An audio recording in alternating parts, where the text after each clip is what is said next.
Chapter 10. The screech of a hawk made Jonathan sit up. "Sam?" he shouted.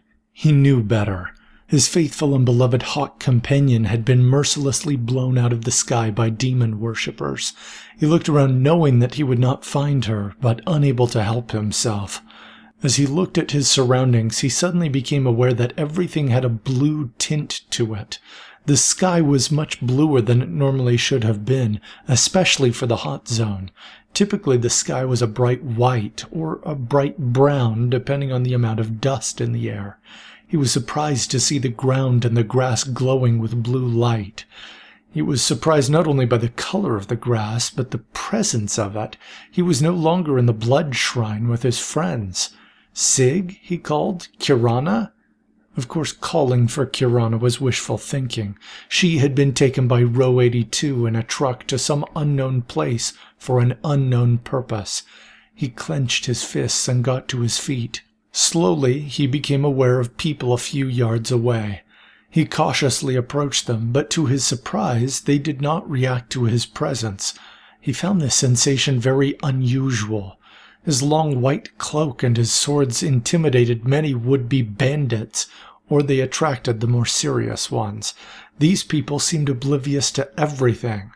He came near a woman that was angry about something. She clenched her fists and screamed.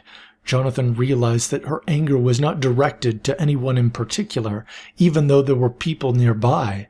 He was surprised that none of the others were reacting to her obnoxious shrieking. As he looked at the others, he found first a man that was looking around as if paranoid. "They'll find me," he whispered. "They'll find me, but I have nowhere else to go." "Who will find you?" asked Jonathan.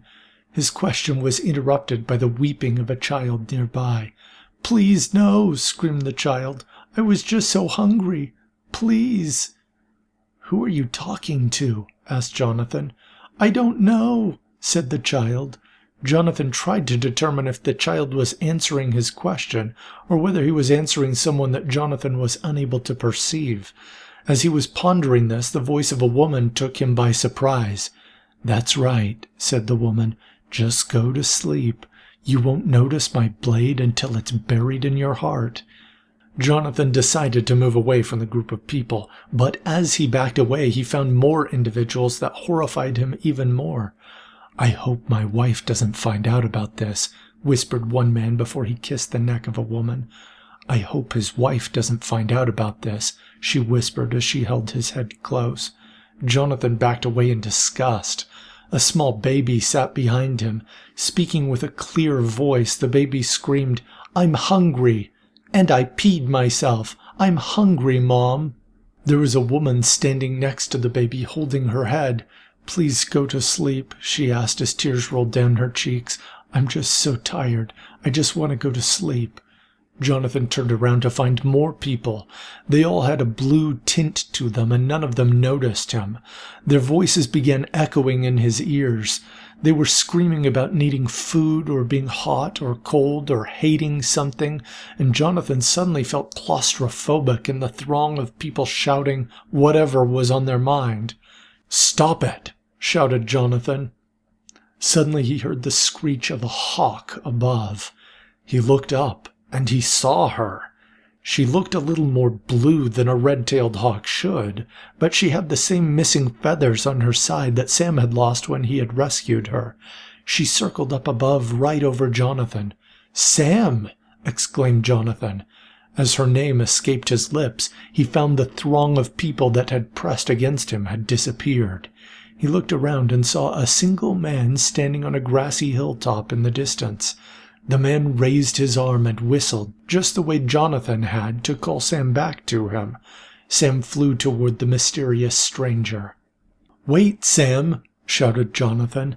His beloved hawk ignored him and rushed toward the stranger.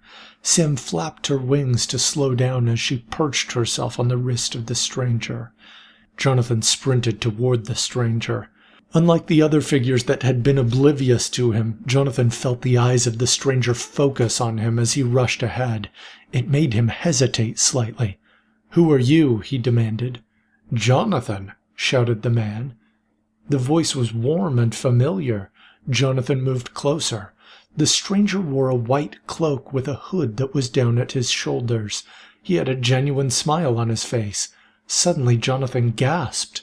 "Victor Lee?" said Jonathan in shock. The stranger appeared to be Victor. "Hello, my friend," said Victor. "The attunement must be near." "Victor, how did you get here?" asked Jonathan. "I suppose you brought me here," said Victor. "That is your key, is it not?" Victor pointed to the glowing mirrored key that hung on a chain about Jonathan's neck. Jonathan had completely forgotten about it. "I guess it is," said Jonathan. "Lucas said it was the soul key, right?"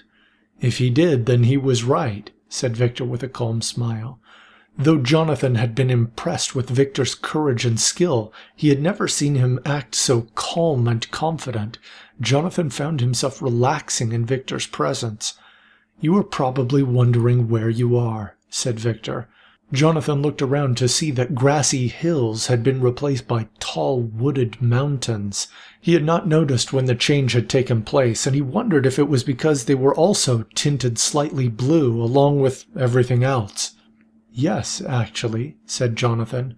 "This is called the Mind Realm," said Victor. "The minds and souls of every living person are accessible here." "Accessible?" asked Jonathan, "meaning I can read people's minds here?" "I suppose you can call it that," said Victor.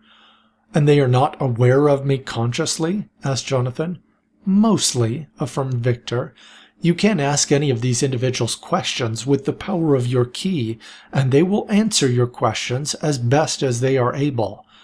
So if a person believes something that is false, I can only discover their belief, not necessarily that it is false," observed Jonathan. "Very true," agreed Victor, "although if an individual is intentionally misleading you, you may be able to expose that here." "So is the creature that kidnapped Kirana here?" asked Jonathan. His voice was filled with concern. Victor seemed moved by his question. "You seek to aid her," said Victor. "More than anything," affirmed Jonathan. "You care for her, don't you?" asked Victor. Jonathan cleared his throat and lowered his head, ashamed to be talking about his romantic feelings openly. "Yes," he confessed at last. "And you do not wish to find her and ask her questions about her feelings for you?" asked Victor. "Or perhaps ask her what it would take to win her heart. You realize you have power to do this." "I am not a manipulator," said Jonathan in a stern tone. "I only want to help her." Jonathan felt insulted to have been accused of trying to pry Kirana's thoughts from her, especially since he knew how much she valued keeping her thoughts to herself. He thought back to the time when Kirana had hypocritically gulped water from the oasis pool. The fact that she had trusted him to keep her secret had been a prized moment for Jonathan. Her trust was more valuable to him than posturing. To Jonathan's surprise, Victor gave him a look that indicated he was genuinely pleased with Jonathan's response. "That is very noble," observed Victor. "Normally seeking the mind of a person whose location you do not know can be difficult. Guardians before you have taken months or years before they discover strategies to make the process efficient." "Guardians?" asked Jonathan. "A discussion for another time," said Victor. "Hold out your arm, Jonathan Knight." Jonathan paused and slowly held out his arm. He felt as if he were about to be the victim of some prank, and yet there was something trustworthy about Victor. He held out his arm. The hawk that had been on Victor's arm leapt to Jonathan's. "Samantha has been here for long enough that she can guide you," said Victor. "She has not forgotten the tears you shed on her behalf, or the pain you suffered at the hands of those that sought demonic power." Hearing Victor describe Sam's loyalty and concern brought a tear to his eye. Sam shrieked as if she was in agreement with Victor's assessment, and Jonathan laughed. "Thank you, Victor Lee," said Jonathan sincerely. "Victor Lee?" asked Victor. "Why do you keep calling me Victor Lee?"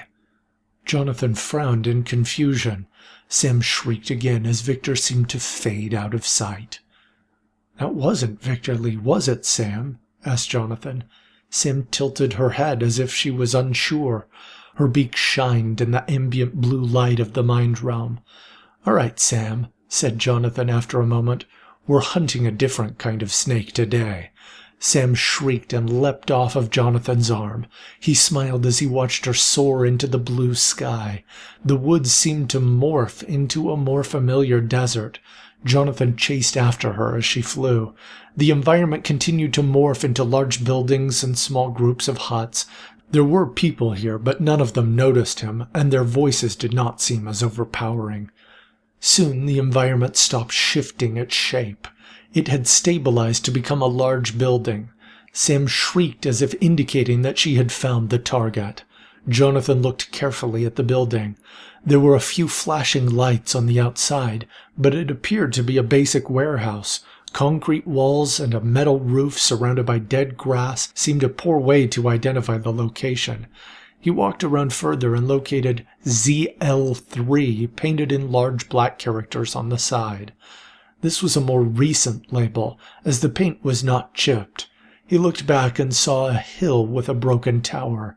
He hoped this would be enough for Lucas to identify the location as he walked inside the doors. The halls of this building were lined with small tubes and exposed wires. They seemed to wrap around the walls and braid themselves through the dingy ceiling.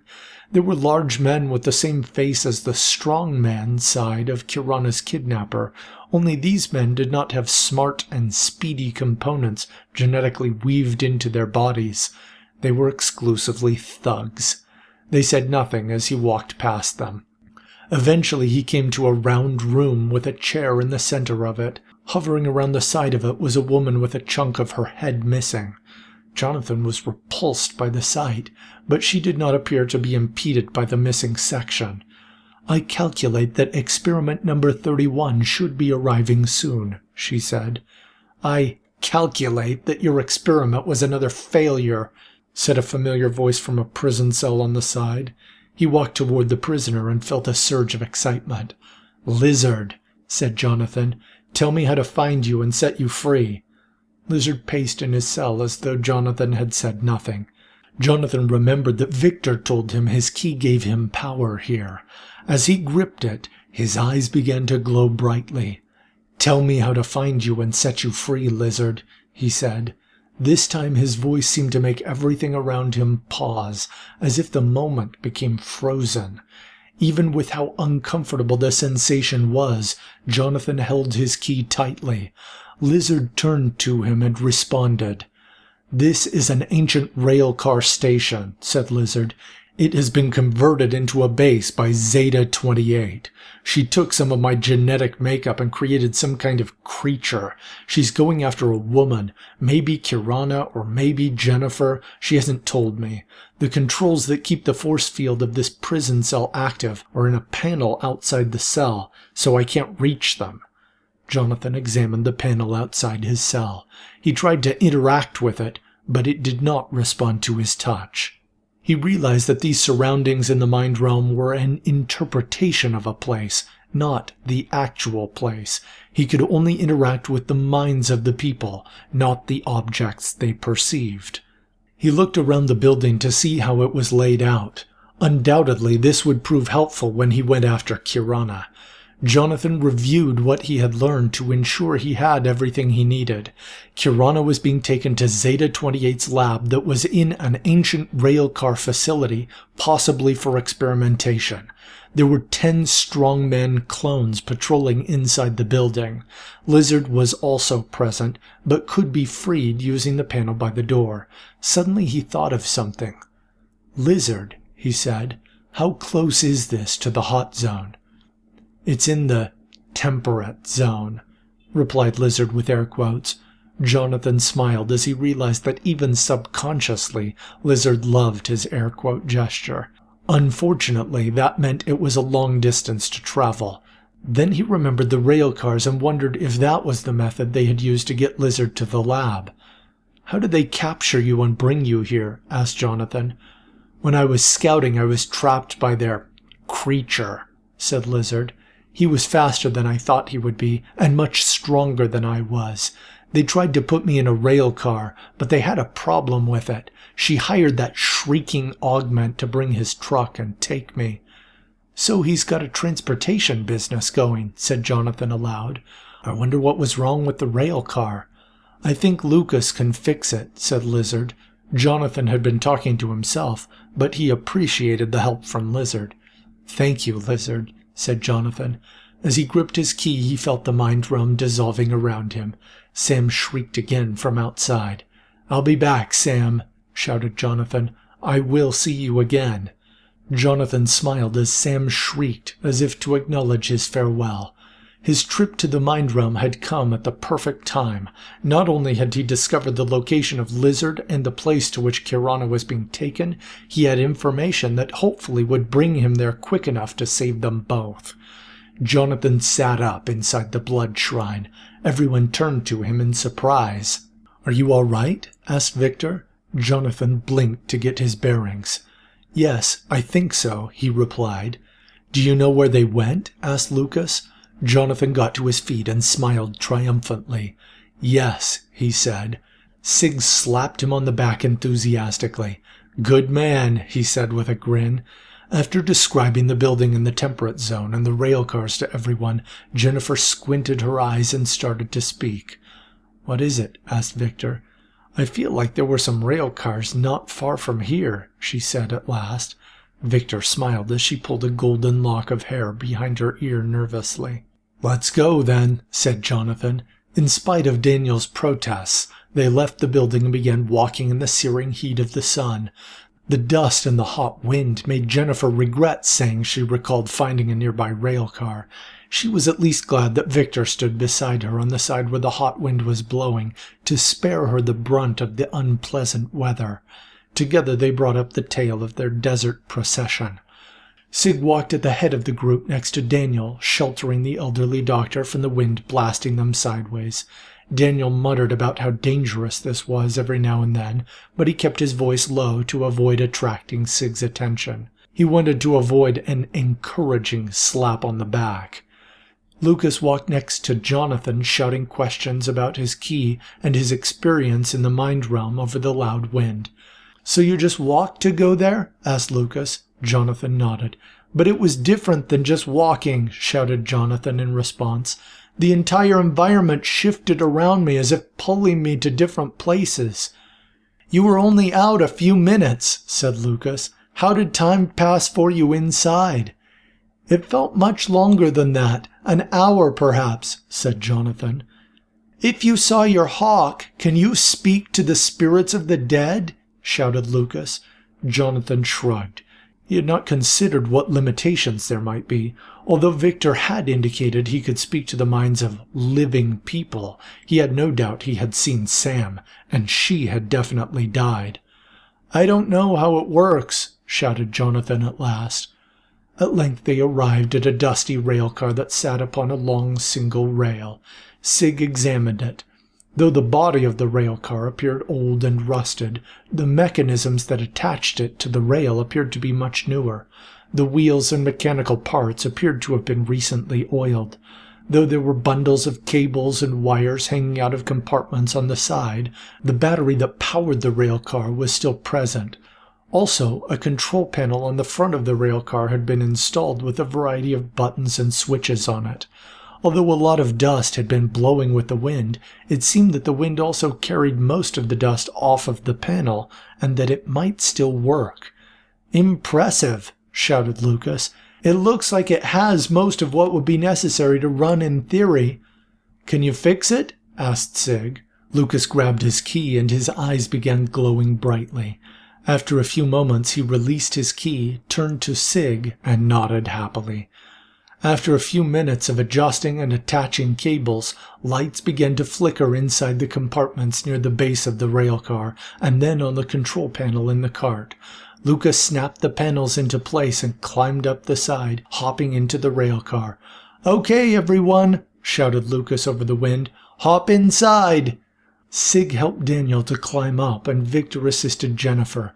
Jonathan was so eager to get to Zeta 28's facility, he hopped up even faster than Lucas had. They found it relieving to have a bit of shelter from the hot wind, but the surface of the railcar interior was also uncomfortably hot. There were no seats, indicating that this railcar was never intended to be a passenger carrier, but a cargo transportation car. Jennifer closed her eyes and held to Victor's arm, preparing for the jolt of acceleration.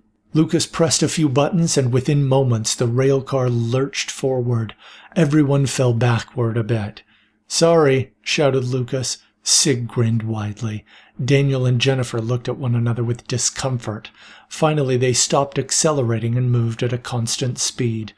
The car ran unexpectedly smooth along the rail leading south.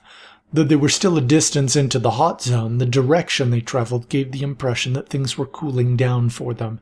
Jennifer felt particularly relieved, although she still held to Victor's arm. Victor smiled as she drew close to him, though he tried not to make it obvious that he was enjoying his proximity to the beautiful blonde time-key bearer. Daniel climbed up the side of the railcar and hung his head over, letting the air soothe his aching stomach and the sensation of spinning in his head. He hated vehicle travel, and even the smooth motion of the railcar had set his motion sickness off. It probably did not help that he saw Lucas reading the labels on the buttons carefully to ensure he had memorized their location and function to maintain optimal control of the railcar should something unexpected happen. After an hour of travel, Victor looked back north. The sun was on the northern horizon again, indicating that they were not far from the temperate zone, and from experiencing a real night again. Having lived on the edges of the cool zone all his life, he felt almost as though he were coming home, although he knew that in reality they were headed to someone else's base, where they would attempt a dangerous offensive strategy to rescue Lizard and Kirana. Jonathan kept his focus forward. He imagined that Sam was flying above them, shrieking her approval. He touched the mirrored key that hung on a chain about his neck. Though he was young and inexperienced, he hoped the ability to see the minds of others would help him avoid most of the danger of their rescue attempt. The wind tossed his short dark hair about, and his long white cloak rustled in the shelter of the rail car. He rested his other hand on the hilt of one of his katanas. His memory wandered back to the night when Kirana had kicked through the window of the blood shrine and had looked so majestic and impressive in her flowing white cloak, wielding her swords. He decided that if he could look half as impressive in his rescue attempt, he would be pleased. Eventually, the railcar began passing between hills, and the barren landscape that had been free of anything but the occasional sagebrush was replaced by a less barren, grass-covered landscape. Sig looked up into the sky and noticed the large chunks of moon shining as the sun began to slip below the horizon. He grinned widely. He had always thought the moons were beautiful in spite of their broken state. He wondered what it might have been like to see them as a single unbroken sphere in the night sky, but then quickly dismissed the thought from his mind. They were forging a new golden age, and had already assembled several divine keys. He decided that it did not matter if the moons or the land had been broken, but that they would help renew the strength and glory of humanity one way or the other. The force that broke the moon had failed to break mankind, and he was determined to protect what was left. As the sun finally slipped beneath the horizon, stars began to shine in the sky. Everyone was relieved to feel cool air rushing by as the railcar pressed south. They could tell they were getting close when the moonlight illuminated other rails that moved in other directions. They were nearing civilization, or more accurately, what was once civilization. The city that once had constantly bustled with industry and aided transportation to many places in Jennifer's memories had become an empty shell. There were no horns or whistles signaling operators and directors to that location of rail cars. There were no groups of workers ready to load or unload industrial cargo, or crowds of anxious passengers waiting for their rail cars to arrive.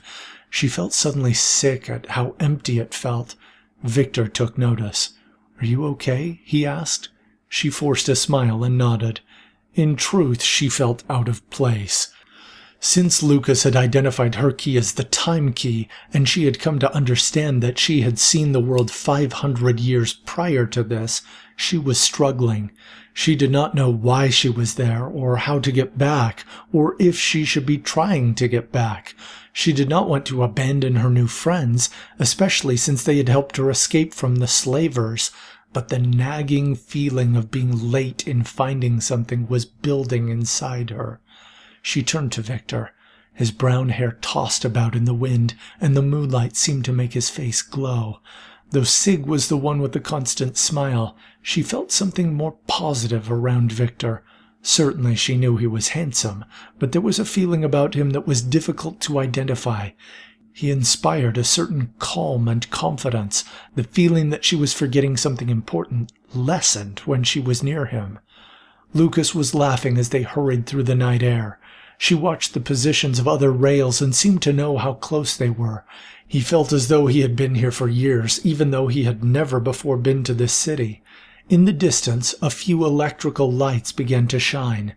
He knew that there were once many more of them, but the lack of society in this area did not bother him. His literal experience reassured him that this was normal. The majority of humans had died when the destroyer had come. Though they approached a mostly abandoned city, and though he knew that most of it was probably crawling with independent augment bounty hunters or other undesirable types, seeing a bit of technology filled him with excitement. He had always loved technology, and he hoped that their offensive might help him discover something new. At last Lucas began to slow the rail car down. The braking system was not very good, even with Lucas's repairs. Fortunately, he had anticipated that and had allowed a significant length of rail to allow them to safely stop. The brakes squealed as they gradually came to a halt. "Where now?" asked Sig. "I know where," said Jonathan as he saw a large concrete building in the distance with ZL3 painted in large black letters on the side. He was about to see if his trip to the mind realm had paid off.